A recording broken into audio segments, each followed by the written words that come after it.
और हो सकता है कि वो फिर कोर्ट वोट में भी चला जाए केस। तो ये बात जिनको पता है तो उन्होंने रिएक्ट, उनका ट्रेंड को देखकर मैं ये कह सकता हूँ। तो जब मार्केट का एक्सपीरियंस आपको नहीं होगा तो आप इससे नीचे आएगा तो बुलिश पोजीशन से एग्जिट कर जाइए।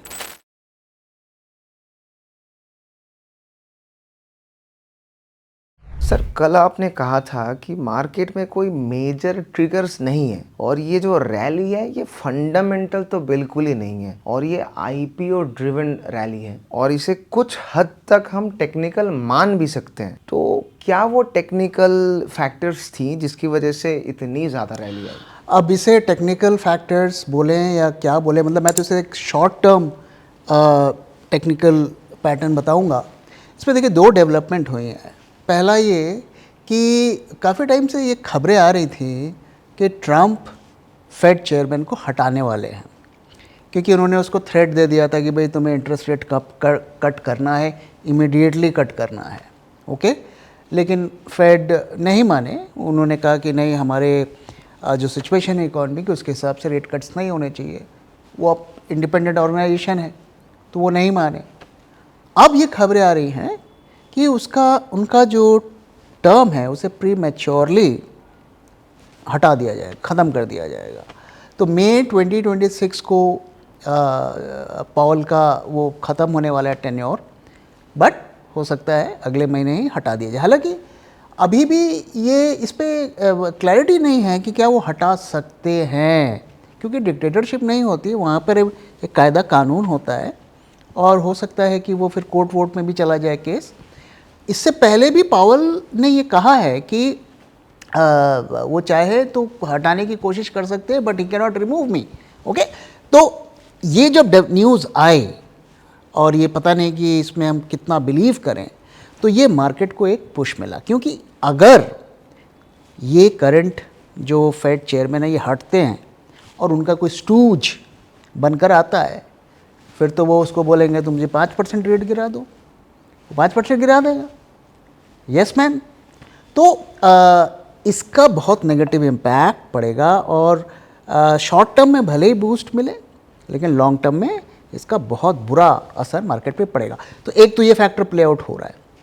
दूसरा, आप देखो डॉलर इंडेक्स में लगातार गिरावट हो रही है।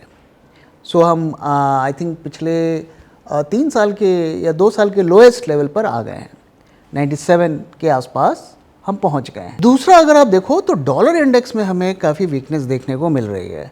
तो अब 97 के लेवल पर आ गए हैं और ये 2022 के बाद से हम लोएस्ट लेवल पर है। तो जब भी डॉलर इंडेक्स वीक होता है तो एफआईआईज़ का फ्लो इमर्जिंग मार्केट में बढ़ता है। बट द क्वेश्चन इज कि जस्ट बिकॉज डॉलर वीक हो रहा है, क्या एफआईआईज़ अंधाधुंध खरीदना शुरू कर देंगे? ऐसा होता नहीं है। ठीक है, वो शॉर्ट टर्म के बेट्स करेंगे कि भाई डॉलर का फ़ायदा, करेंसी कन्वर्जन का फ़ायदा उठाता हूँ, 1-2 महीने के लिए मैं ट्रेड कर लेता हूँ, पैसे कमा लूँगा। लेकिन लॉन्ग टर्म में जब भी वो पैसा लगाते हैं तो वो बेसिकली आपके फंडामेंटल्स को ही देखते हैं। और मैं वही आपके साथ शेयर कर रहा था कि लॉन्ग टर्म में अगर आप उनका लॉन्ग टर्म ट्रेंड देखें एफआईआईज़ का, तो वो तो इंडिया को डंप कर रहे हैं, उनकी पोजीशन अभी लोएस्ट लेवल पर आ गई है। तो जो भी वो करते हैं शॉर्ट टर्म के लिए करते हैं, 2-3 महीने बाइंग करते हैं, 2-3 महीने सेलिंग करते हैं। तो यही 2 ट्रिगर्स हैं इस वक्त, डॉलर का वीक होना और दूसरा कि इंटरेस्ट रेट्स का यूएस में कट होने के चांसेस बढ़ गए हैं। ओके सर, डॉलर की बात आई है तो यूएस की थोड़ी सी बात कर लेते हैं कि यूएस की जीडीपी कॉन्ट्रैक्ट हो गई है, लेकिन दुनिया भर के जितने भी मार्केट्स हैं वहाँ पे इसका कोई इफ़ेक्ट हम लोगों को दिखा नहीं। ऐसा क्यों और इसे हम किस तरीके से देखें सर? नहीं, ये एक्चुअली उनकी इकॉनमी की प्रॉब्लम्स की वजह से नहीं हुई है डायरेक्टली। ओके, ये सारा टैरिफ वाला खेल की वजह से हुआ है। तो टैरिफ्स उन्होंने लगा दिया, तो उसकी वजह से क्या हुआ, उस डेडलाइन को बीट करने के चक्कर में काफ़ी इंपोर्ट्स वहाँ पे कराए गए। किसी भी इकॉनमी में जब इंपोर्ट्स बढ़ते हैं तो उसे जीडीपी में आप काउंट नहीं करते हो, वो basically as an investment count होता है। तो इसकी वजह से उनके जीडीपी में कॉन्ट्रैक्शन देखने को मिला है और ये इस क्वार्टर का ही इसमें हमें कॉन्ट्रैक्शन देखने को मिला, अगले क्वार्टर में ये रिकवर हो जाएगा। तो इस वजह से मार्केट्स को ये बात जिनको पता है तो उन्होंने रिएक्ट नहीं किया, क्योंकि हेडलाइन को देखेंगे तो थोड़ी स्कैरी है, लेकिन आपको पता है कि ये परमानेंट प्रॉब्लम नहीं है, ये खाली एक शॉर्ट टर्म की प्रॉब्लम है, वो अगले क्वार्टर में फिक्स हो जाएगी।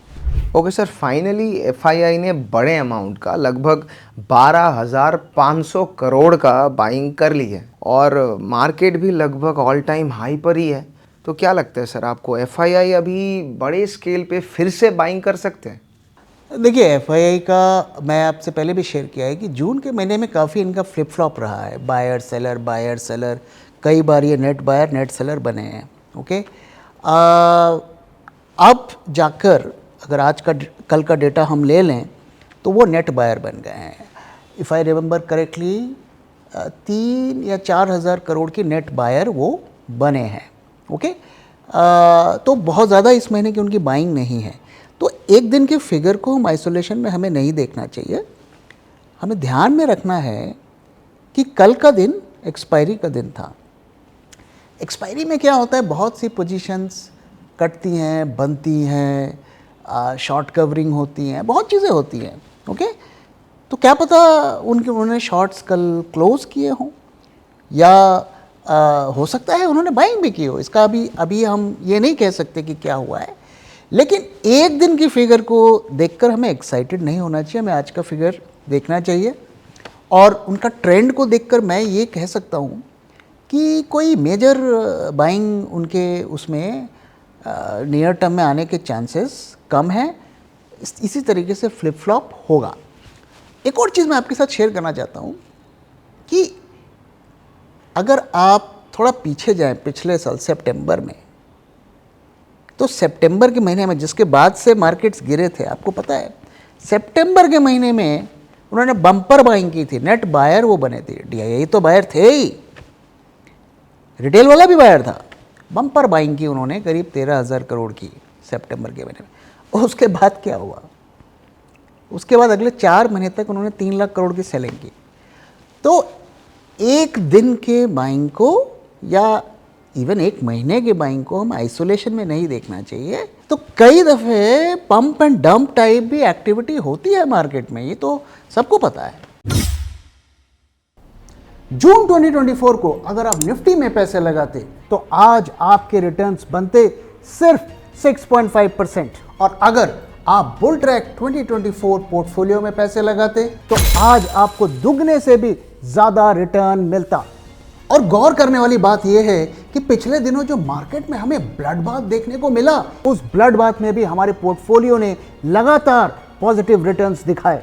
और ये कोई तुक्का नहीं है, क्योंकि ऐसे ही शानदार रिटर्न्स हमने अपने 2021 पोर्टफोलियो में भी अपने सब्सक्राइबर्स को दिए थे। 2021 के पोर्टफोलियो में 21 में से 7 स्टॉक्स ने 100% से भी ज्यादा पीक रिटर्न्स दिए और 15 स्टॉक्स ने 50% से भी ज्यादा रिटर्न्स दिए। और कई स्टॉक्स जैसे कि भेल एंड कोचिन शिपयार्ड्स मल्टीबैगर साबित हुए। तो आखिर हम ऐसा कैसे कर पाए? Being a SEBI registered RA, I can tell you, सिर्फ फंडामेंटली स्ट्रॉन्ग स्टॉक को सिलेक्ट करने से ही आपका पोर्टफोलियो ग्रीन में रहेगा ऐसा जरूरी नहीं। उसके साथ टेक्निकल, क्वांटिटेटिव और डेटा एनालिसिस भी जरूरी होती है। सबसे जरूरी है कि आप स्टॉक को किस प्राइस पर खरीद रहे हैं, और इसीलिए हर स्टॉक को जो हम बुल ट्रैक पोर्टफोलियो में ऐड करते हैं उसे गुजरना पड़ता है bull track in house research के 10 स्ट्रिंजेंट क्राइटेरिया से, ताकि आपको मिले एक शानदार स्टॉक एक शानदार प्राइस में। तो देर किस बात की, आज ही सब्सक्राइब करिए बुल ट्रैक पोर्टफोलियो को हमारी वेबसाइट bulltrack.in को विजिट करके, या स्क्रीन पे दिए हुए नंबर से हमसे कांटेक्ट करिए। Investment in securities market are subject to market risks. Read all the related documents carefully before investing. Sir, कई लोग ऐसा बोल रहे हैं कि मार्केट इतना चढ़ गया है और अगर हम खरीद लेते तो बहुत प्रॉफिट हो जाता और हम करोड़पति बन जाते। तो सर, क्या उनका ऐसा सोचना सही है? नहीं देखिए, अक्सर लोग ऐसा बोलते हैं, कई लोग हमें मैसेज भी करते हैं कि सर सब लोग तो बुलिश बुलिश हैं, आप क्यों इतना कॉशन रहने की एडवाइस दे रहे हैं। जब भी ऐसा मैं सुनता हूँ तो मुझे ज़्यादा थोड़ी सिंपैथी होती है, क्योंकि ये लोग ऐसी बातें कौन करते हैं जिनको थोड़ा मार्केट में अनुभव कम होता है। ओके, और इसीलिए मैं उनको कॉशन करने की कोशिश करता हूँ, एजुकेट करने की कोशिश करता हूँ। तो जब मार्केट का एक्सपीरियंस आपको नहीं होगा तो आप स्वाभाविक ऐसे क्वेश्चंस आएंगे। ओके, तो वो बोलते हैं, उनको तो दिखता है ना कि मार्केट अरे 3000 पॉइंट चढ़ गया, अरे मैं अगर 1 लाख रुपए लगाता तो मेरे तो अभी 20,000 रुपये बन जाते, मैं 20,000 रुपये प्रॉफिट में होता। सिमिलर सिचुएशन अगर आप देखो, क्या पिछले साल नहीं थी? जब पिछले साल आप लोकसभा इलेक्शंस हुए, उसके बाद सितंबर तक बम्पर तेजी, हमें याद है सामने आके कहा मार्केट विल शूट अप, लोग निकल के खरीदे, लोगों ने जम के बाइंग की। क्या हाल है उनका? फॉरगेट इंडिविजुअल स्टॉक्स, अगर हम निफ्टी खरीदते पिछले साल सितंबर में उतनी तेजी में, आज तो भी आप लॉस में रहते ना। आज भी ऑल टाइम हाई से हम 3% डाउन हैं, आप एफडी में लगाते तो उससे ज़्यादा रिटर्न मिलता। तो इसी तरीके के सेंटिमेंट्स उस वक्त भी थे। ओके, और मैं तो इंडेक्स की बात कर रहा हूँ, इंडेक्स तो हमेशा जनरली स्टॉक से अच्छा परफॉर्म करता है मोस्ट ऑफ द टाइम। अगर आप इंडिविजुअल स्टॉक्स की बात करो, वहाँ तो ब्लड बाथ है आज भी। आप मेरे व्यूअर्स जो देख रहे हैं, आप मुझे बताइए, आप लोगों ने में से जितने लोगों ने पिछले साल जून में, जुलाई में पोर्टफोलियो बनाया या मई में बनाया, उनका आज क्या स्टेटस है? कितने लोग प्रॉफिट में, आप मुझे बताइए। मुझे पता है लोगों के पोर्टफोलियोज ब्लीड कर रहे हैं, लाखों के नुकसान दिख रहे हैं, मुझे पता है, मैंने देखा है लोगों के पोर्टफोलियोज। ओके, और देखो इसलिए बहुत ज़रूरी होता है कि हमें सिर्फ इसलिए पैसे नहीं लगाने चाहिए कि अरे मार्केट ऊपर जा रहा है, मार्केट ऊपर जा रहा है। ओके, तो पिछले साल जो लोग इतने एक्साइटेड हो रहे थे, फोमो से परेशान हो रहे थे, उनको तो समझ में आ गया है कि यार ये तो इतना आसान नहीं है। वो थोड़ा मैच्योर हो गए हैं। कहते हैं ना, जब आदमी चोट खाता है तो मैच्योर होता है, वो तो मैच्योर हो गए। अब वो ज़्यादा कॉशियसली मार्केट को ट्रीट करेंगे। जो नए लोग आए हैं, अब उनको ज़्यादा जानकारी नहीं है, वो ज़्यादा एक्साइटेड है। साथ में हम देखो, वो तो और भी यूट्यूब चैनल्स देखते हैं, टीवी भी देखते हैं, सब जगह बुलिश नॉइसेस हैं, सब जगह उनको पढ़ाया जा रहा है, खरीदो खरीदो, ये मार्केट तो अब रुकने वाला नहीं है, ये मार्केट तो बहुत ऊपर जाएगा जी, अब तो जी अब सब करोड़पति बन जाओगे। तो वो तो सुन के वो आ रहे हैं, वो आके जब मुझे सुन रहे हैं तो बोल रहे हैं सर आप तो उनके उलट बोल रहे हो, आप कॉशियस रहने की बात कर रहे हो। तो ऑब्वियस है कि वैसे सेंटिमेंट्स आएंगे, लेकिन मार्केट में हमेशा ध्यान में रखिए कि 95% लोगों को पैसा लूज़ करना ही करना है। इस बात को कभी दिमाग से मत निकालिए, इसलिए सावधानी के साथ हमें रहना चाहिए। हाँ सर, आपके पास तो बहुत सारे पोर्टफोलियोज आते हैं, बहुत सारा पोर्टफोलियोज आप देखते भी हो, तो आप बताओ ना कि अगर रिटेल का कुछ फेवरेट स्टॉक्स के बारे में, कि अगर हम 1 साल पहले उनको खरीदते तो आज हमारा कितना रिटर्न्स रहता। देखो, मैंने तो बहुत से पोर्टफोलियोज देखे हैं। ओके, और उनके जब मैं स्टॉक लिस्ट को देखता हूँ तो जो स्टॉक्स वो अपने पोर्टफोलियो में डालते हैं, कौन से स्टॉक्स को डालते हैं? पहला वो जिनके ऊपर काफ़ी सारी खबरें आ रही हैं, इसमें ये हो गया, इसमें ये हो गया। दूसरा वो जो एनालिस्ट, यूट्यूबर्स जिसके बारे में बात कर रहे हैं, टीवी में आके बात कर रहे हैं कि भाई ये स्टॉक में तो ये होने वाला है, ये स्टॉक में तो एफआईज ने पोजीशन बढ़ा ली, तो वो सुनते हैं तो वो खरीदते हैं। तीसरा, जो बड़े बड़े सो कॉल्ड मार्केट गुरुज हैं, वो कहाँ पैसा लगा रहे हैं वो देख के करते हैं। बट इसका एंड रिज़ल्ट जो होता है ना, काफ़ी मैंने जो देखा लोगों के पोर्टफोलियो में, काफ़ी बुरा मुझे देखने को मिला। अच्छे खासे लॉसेस देखने को मिले।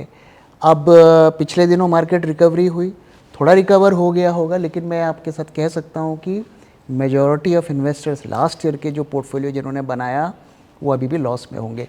तो मैंने एक मेरे पास एक सैम्पल पोर्टफोलियो है जो रिटेल के फेवरेट स्टॉक्स हैं उनका, और मैं आपको दिखाता हूँ कि उसमें क्या क्या परफॉर्मेंस पिछले 1 साल में हमें देखने को मिला है। तो यहाँ पे आप देख सकते हैं कि हमने 20 रिटेल के फेवरेट स्टॉक्स उठाए हुए हैं, जिनमें ज़्यादातर रिटेल के पोर्टफोलियो में ये स्टॉक्स एडेड हैं। और पिछले 1 साल में हम यहाँ पे देखेंगे कि कितना रिटर्न हमें यहाँ पर इन स्टॉक्स ने दिया है, और अगर ये पोर्टफोलियो में हम ऐड करते तो हमारा पोर्टफोलियो कैसे परफॉर्म करता। तो आप देख सकते हैं ये सारे रिटेल के बहुत ही फेवरेट स्टॉक है। Reliance, ITC, Varun beverages, CDSL, D mart, Swiggy, Adani port, HAL, IGL, Tata motors, HDFC bank, L&T, HUL, SBI, TCS, IRE, DA, Asian paint, ICICI bank, Titan, Tata power, ये सारे रिटेल के बहुत फेवरेट स्टॉक्स हैं।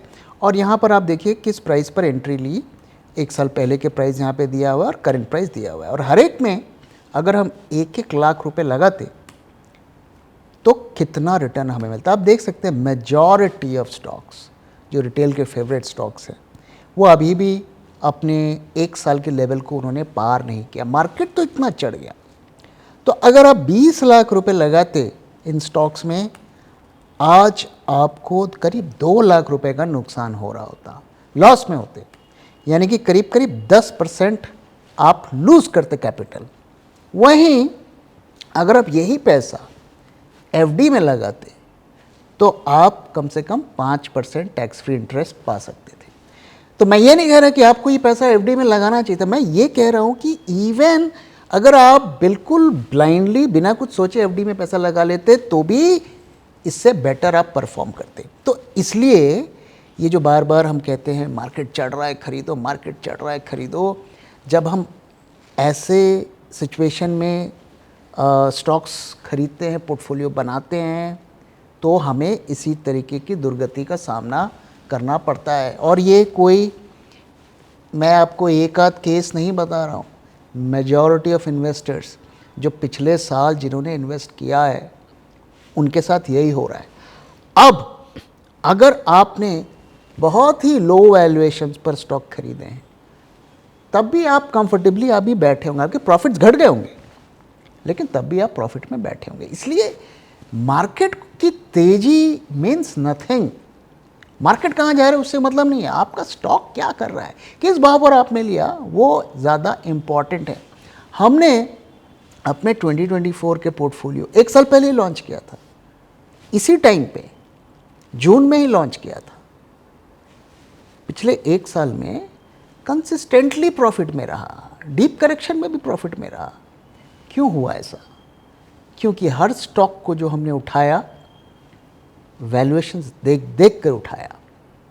अगर वैल्यू मिली तो उसको डाला पोर्टफोलियो में, नहीं मिली तो नहीं डाला। हमने इसलिए नहीं डाला अरे ये स्टॉक 30% चढ़ गया, अरे मार्केट चढ़ गया, ये देख के नहीं डाला। तो ये अगर अप्रोच आप रखेंगे, वैल्यू, स्टॉक की वैल्यू को देखेंगे तभी आपको फ़ायदा होगा। अगर आप सिर्फ मार्केट को देखेंगे जैसे अभी आप देख रहे हैं, बहुत से लोग देख रहे हैं, तो फिर सूनर और लेटर उनका भी यही हश्र होगा। और यही मैं एजुकेट करने की कोशिश करता हूँ। सर ये हर किसी को तो पता है नहीं, तो क्या ये सब आप इन्वेस्ट फॉर अल्फा में सिखाएंगे?